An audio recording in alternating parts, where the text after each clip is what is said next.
Today, I Satyam Kumar Misra is going to share my knowledge on the topic cache mapping. Basically, bridging the speed gap. In this video, we'll explore about the fundamental technique that enable modern processors to access data at an incredible speed. Basically, हम इसमें पढ़ेंगे कि कैसे हमारे processors इतनी incredible speed पर चल पाते हैं, मतलब इतनी high speed पर कैसे चल पाते हैं. Now, the processor memory speed mismatch. पहले बता रहा हूँ इसमें बेसिकली क्या. बेसिकली ये होता है इसमें कि जो हमारे प्रोसेसर्स हैं, आज के टाइम पे हमारे पास बहुत ज़्यादा हाई स्पीड प्रोसेसर्स हैं जो बहुत ज़्यादा तेज़ चलते हैं, लेकिन जो हमारी मेन मेमोरी है HDD या फिर वो क्या कहते हैं SSDs हैं, और या फिर हम रैम को भी ले लें, रैम या फिर रोम को, तो वो भी बहुत ज़्यादा टाइम लेते हैं डेटा को भेजने के लिए. कि अगर हमारा प्रोसेसर उनके लिए रुकेगा तो पता चलेगा कि प्रोसेसर को बहुत ज़्यादा देर तक रुकना पड़ेगा. कि प्रोसेसर को कोई काम करना था लेकिन उसे पता चलेगा 100 नैनोसेकेंड या फिर और भी बहुत ज़्यादा टाइम, क्योंकि एक ही मेमोरी तो हमें एक्सेस नहीं करनी होगी, एक ही डेटा तो हमें चाहिए नहीं होगा, बहुत सारा डेटा चाहिए होगा. तो इसी के हमारे जो प्रोसेसर होता है उसे बहुत ज़्यादा देर तक रुकना पड़ेगा, उसे देखना पड़ेगा कि डेटा आया है कि नहीं आया है. और इसीलिए इसी को हम मेनली कहते हैं प्रोसेसर का मेमोरी स्पीड मिसमैच, क्योंकि उसे बहुत ज़्यादा देर तक रुकना पड़ता है. अब जो हमारे इंस्ट्रक्शन को कंप्लीट करने का टाइम है वो अप्रॉक्सीमेट 0.3 नैनोसेकेंड, और उसकी कंपैरिजन में जो हमारा ये मेन मेमोरी से डेटा मंगाने का टाइम है वो 100 नैनोसेकेंड से. तो इसी वजह से हमें करना पड़ता है, क्योंकि वरना 300 गुना टाइम हमारा वेस्ट होता है जस्ट इसलिए क्योंकि डेटा हमारे पास नहीं आया है. तो इसमें लिखा हुआ है modern processor execute instruction at an astonishing speed, completing billions of operations per second. However, main memory, which is RAM, operate at a significantly slower pace, creating a fundamental bottleneck in a computer architecture. जैसे मैंने बोला था, हमारा ये जो CPU होता है बहुत ज़्यादा स्ट्रॉन्ग है, लेकिन मेमोरी की वजह से बहुत ज़्यादा देर तक रुकना पड़ता है. तो इसके लिए ये बहुत बड़ी दिक्कत की बात है अगर हमें स्पीड वाले सिस्टम बनाना है. तो the speed disparity means that the processor frequently spend valuable time waiting for the data to be retrieved from the memory, dramatically reducing overall system performance. The gap between CPU speed and a memory access time continues to be widened with each generation of technology. Basically जैसा हम जानते हैं कि हमारे CPUs upgrade होते जा रहे हैं और वक्त के साथ हमारे पास बहुत ज़्यादा स्पीड वाले CPUs बनते आ रहे हैं, बट दिक्कत की बात एट द एंड वही आती है कि हमारे पास जो ये है क्या कहते हैं मेमोरीज़ हैं, इनके एक्सेस टाइम बहुत ज़्यादा है. तो इसीलिए हमारे इसमें बहुत ज़्यादा टाइम लग जाता है. इसीलिए हम इसका एक सोल्यूशन खोज रहे थे, और इसका एग्जांपल है प्रॉब्लम का एक. A modern CPU can complete a single instruction in approximately 0.3 nanosecond while accessing the data from main memory that roughly takes a time around 100 nanoseconds, which is around 300 times slower. This is like having a race car stuck behind a bicycle on a highway. बहुत अच्छा example है ये कि मान लीजिए कि हम एक रोड पर जा रहे हैं और मेरे पास रेस कार है जो 400 तक पे चल सकती है, लेकिन अगर एक आगे साइकिल खड़ी है और हमारे पास रोड ही नहीं है तो हम कुछ नहीं कर सकते हैं. हमें पीछे धीरे ही चलना पड़ेगा और हमारी रेस कार वैसे नॉर्मली चलेगी एक बाइसिकल की स्पीड पे ही, भले हमारे पास रेस कार की स्पीड है. तो यही दिक्कत मेनली हमारे प्रोसेसर में आती है कि उसे बहुत ज़्यादा देर तक ये मेमोरी से डेटा आने का वेट करना पड़ता है. अब इसका सोल्यूशन जो कि है कैश है. ये एक स्मॉल और फास्ट मेमोरी होती है जो CPU के साथ में लोकेटेड होती है. ये छोटी होती है तो इसमें हमें बहुत सारे बेनिफिट मिलते हैं, जिसमें से एक बेनिफिट ये होता है कि इसका एक्सेस टाइम कम होता है, क्योंकि बहुत बड़ी नहीं है तो फिर हमें बहुत कम एरिया में डेटा को चेक करना कि एग्जिस्ट करता है कि नहीं करता है. दूसरा जो हमारा बेनिफिट होता है वो इंटेलिजेंट स्टोरेज होता है. जैसे यहाँ पे लिखा हुआ है कि वो दिमाग से डेटा को रख लेती है कि अगर मान लीजिए हमने कोई स्पेसिफिक डेटा को भी यूज़ किया है तो बहुत ज़्यादा पॉसिबिलिटी है कि उस डेटा को हम दोबारा यूज़ करेंगे. तो उसी डेटा को हम दोबारा यूज़ करेंगे तो इसीलिए वो इसे रख लेता है. और जो हमारा अभी मतलब मान लीजिए कोई एरे से हमने कोई डेटा मंगाया तो चांसेस अगर हम 0th इंडेक्स यूज़ कर रहे हैं तो 2nd, 3rd या फिर nth इंडेक्स भी हम फिर से यूज़ कर सकते हैं. तो इसी को कहते हैं इंटेलिजेंट स्टोरेज. वो पूरी एरे का ही पूरा डेटा एक बार ही मंगा लेता है. तो यही है. अब इसी के अंदर जैसे यहाँ पे लिखा हुआ हाई स्पीड बफर कैसे act as a temporary storage layer position between the CPU and main memory providing much faster access time। जैसे मैंने स्टार्टिंग में बताया था कि CPU के साथ में वो कैसे मेमोरी होती है, इसका ये छोटी होती है तो एक्सेस टाइम बहुत ज़्यादा कम होता है। दूसरी चीज़ की स्पीड भी काफ़ी ज़्यादा होती है। अब जो दूसरा intelligent storage, they store copies of frequently accessed data and instruction anticipating what processor will need next। अब जो चैलेंज आता है वो है how do we efficiently locate the right data in a cache. This is where cache mapping technique become critical. और यही था कि कैसे तो हमने बना ली, लेकिन अब हमें उसकी मैपिंग के ऊपर पढ़ना होता है, तो वही हम आगे चल के वीडियो में पढ़ेंगे। कैसे leverages the principle of locality, both temporal recently accessed data is likely to be accessed again and spatial data near recently accessed location is likely to be needed। By keeping copies of this hot data in a fast memory, कैसे dramatically reduces the access time and improve overall system performance। जैसे मैंने बताया था intelligent storage में कि ये अभी जो डेटा हमने यूज़ किया है इसको स्टोर कर लेती है, ताकि हम फ्यूचर में अगर यूज़ करना चाहें तो एक्सेस टाइम कम लगेगा, या फिर कोई डेटा मंगाया हमने तो उसके आसपास का भी डेटा यूज़ में आ सकता है, तो इसीलिए उसके आसपास का भी डेटा मंगा लेती है। एग्जाम्पल मैंने एरे का दिया था। अब वीडियो में आगे चलें तो अंडरस्टैंडिंग मेमोरी एड्रेस कि अब एड्रेसिंग कैसे होती है। Before exploring cache mapping technique, we must understand how memory addresses are structured to guide cache lookup। A memory address isn't just a simple number. It is divided into logical components that serve specific purpose in cache operation।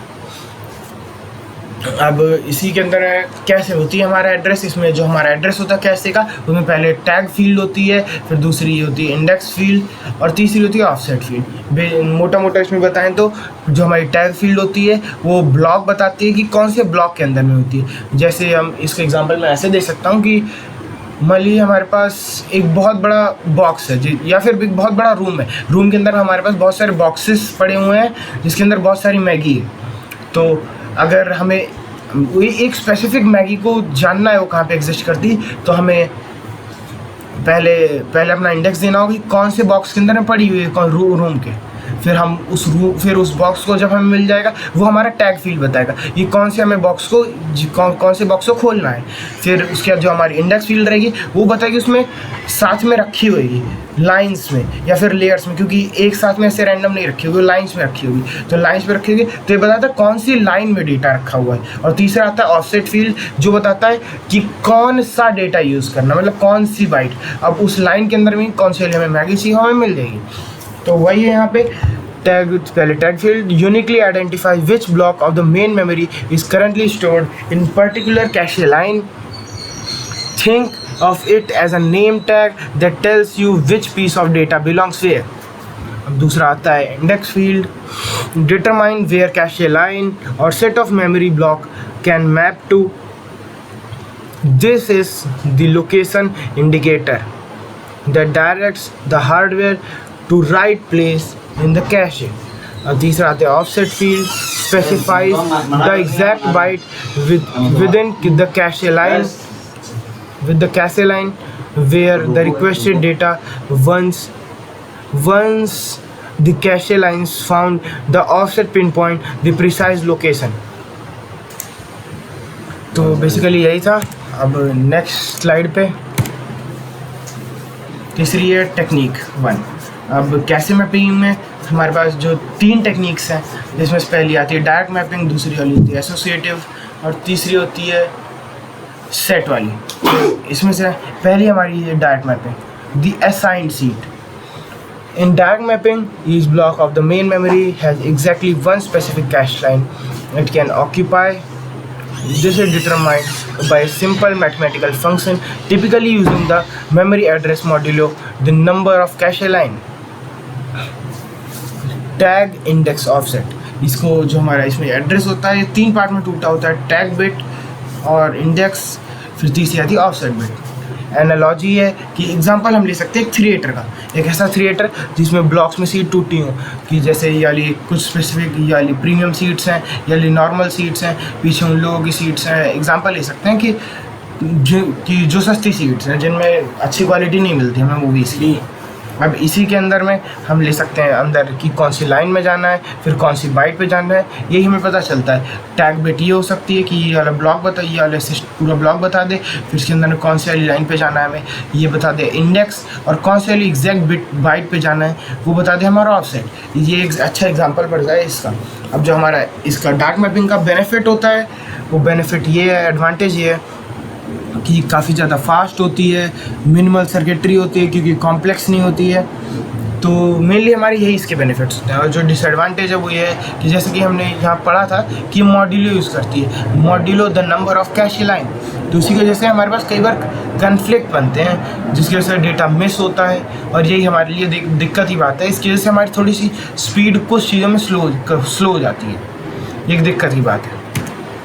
अब दूसरी जो हमारी technique है वो fully associative mapping, the open seating. Fully associative mapping represent the ultimate in cache flexibility. Here any memory block can be placed in any cache line with an no restriction on placement. इसके अंदर में basically ये होता है कि कोई index field नहीं होती, तो डेटा कहीं पे भी रखा जा सकता है, बस जो हमें टैग बिट पता होता है और बाइट पता होती है, डेटा कहीं पे भी रखा जा सकता है। और इसमें दिक्कत भी यही आती है हमारे पास सबसे बड़ी कि हम खोजेंगे कैसे, क्योंकि हमें बहुत बड़े एरिया में डेटा खोजना पड़ता है। अब hardware search must check all cache tags simultaneously to find the match requires expensive associative memory hardware. Result जो होता है maximum flexibility with minimal conflict misses but at the cost of complex slow hardware. Advantages जो होते हैं वो minimize conflict misses through maximize flexibility, ये excellent cache utilization and hit rates, no forced eviction due to mapping constants. अब जो disadvantages होते हैं वो require cache checking all cache tags simultaneously, demand complex and expensive hardware, slower lookup time due to parallel searches. अब जो तीसरी technique आती है वो set associative mapping. The reserve section set associative mapping strike up at a practical balance between the extreme। Basically ये direct mapping और fully associative mapping का एक बीच वाला सिस्टम होता है, जिसके अंदर में हम जैसे एग्जांपल मिला हमें नीचे कि हमारे पास ऐसा फिक्स नहीं है कि हमें कौन सी सीट पे बैठना है, लेकिन हमें एक सेक्शन मिला हुआ है। जैसे मान लेते हैं इस सेक्शन मिला हुआ है, तो हम इस सेक्शन में किसी भी सीट पर जा कर के बैठ सकते हैं, लेकिन ऐसा नहीं, लेकिन हमारे पास ये फिक्स नहीं होता है कि हमारे पास हमारी सीट फिक्स नहीं होती है, लेकिन इस सेक्शन में हम कहीं पे भी जा बैठ सकते हैं। बेसिकली इसी को कहते हैं हम सेट एसोसिएटिव मैपिंग। हमें पूरा एक सेट मिला होता है जिसके अंदर किसी भी सीट पे वो हम जाके बैठ सकते हैं, या फिर एग्जांपल अगर मेमोरी मिले तो किसी के भी अंदर जाके डेटा घुस सकता है, लेकिन हाँ हमारा फिक्स्ड होता है कि एवरेज इसी के अंदर हमें मिलेगा। हमें एक एवरेज पता होता है, एग्जैक्ट नहीं पता होता है। Like having a reserved section in a theatre but you can choose any seat with in your assigned section. जैसे मैंने बोला था, इसके अंदर ही पहले टैग बिट होती है, फिर सेट इंडेक्स होता है, फिर तीसरा ऑफसेट होता है। अब जो कॉमन कन्फिग्रेशन होती है वो है 2 way, 4 way, 8 way. Set associative cache are typically higher associative, reduces conflict misses but increases complexity. Hardware complexity must search all lines with set of simultaneous, but no set need to be checked. Much more practical than fully associative. जो तीसरा है, अब जो अगली चीज़ है वो visualising the address breakdown. अब तीनों का हम एड्रेस देखेंगे कैसा होता है। अंडरस्टैंडिंग हाउ मेमोरी और partition helps the clarify the difference between mapping technique. Here are the comparison। हाँ, ये 32 बिट्स में हमें कैसे एड्रेस स्टोर होगा उसका एग्जांपल दिया हुआ है।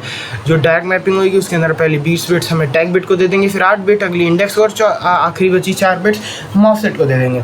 अब जो बचती है हमारे पास फुल्ली एसोसिएटिव, इसके अंदर में 28 बिट्स हम लोग दे देते हैं टैग बिट को, फिर 4 बिट दे देते हैं ऑफसेट को, क्योंकि इसमें इंडेक्स बिट नहीं होती है तो इसलिए उसको हम कोई बिट नहीं देते हैं। फिर अगली आती है एग्जांपल लिया हमने 4 वे सेट एसोसिएटिव का, हमारे पास 2 वे और 8 वे भी है, बट हम यहाँ पे एग्जांपल लिया 4 वे का, जिसके अंदर में 21 बिट्स हम देते हैं टैग को, फिर सेट ये 7 सेट को दे देते हैं और 4 ऑफसेट को दे देते हैं। ये हमारा होता है सेट एसोसिएटिव मैपिंग का 4 वे वाली। The exact bit allocation depend on the cache size, line size, and the associativity. The key insight is more index bits mean more cache line DAG mapping or more sets set associative, while more tag bits provide better identification of the memory blocks.